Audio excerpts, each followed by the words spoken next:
It's getting ready to drop. My assumption is that. And when it does, I'm going to get rid of 200 shares here at this trailing stop of 2 pennies. Like I said, that's how I actually get out of all my trades. Because I might enter the trade and it could travel for almost 10 pennies before it backs up 2 pennies. I could almost get an extra 8 pennies out of it. That happens almost never. I usually just enter the button and it goes backwards 2 pennies, and I usually take a hit for 2 pennies. But if you do a market order, they can back you up 2 pennies and do the same thing. In other words, you can only lose with a market order.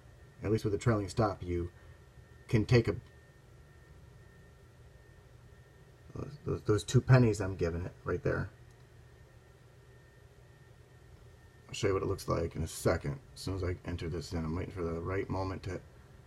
It needs to be dropping and building like a momentous.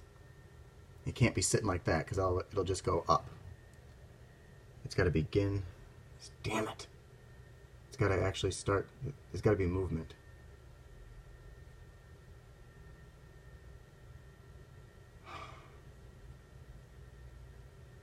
Damn it! I put the video on because it was about to go.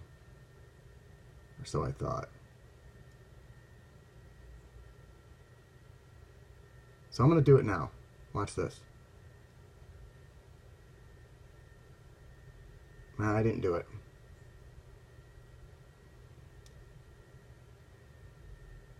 Had I done it, I got stopped out at 88. Because I'd have clicked it when it was 86. They'd have gone back and got me out of the trade at 88.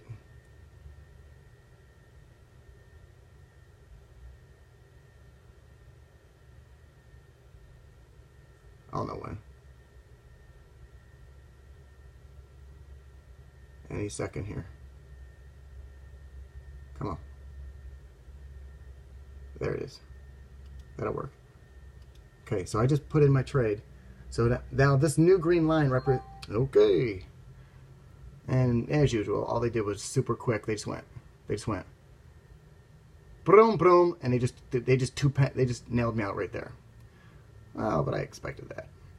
What I really did was I took my position from 600 to 400. I'm just reducing my risk and exposure so that I have more packed away for my daytime gains, and what's still open and exposed is a little bit less. That way if it comes back up, it's not as damaging, and if it keeps going down, I can continue to still make a little bit more, but not as much because now I have lessened my position.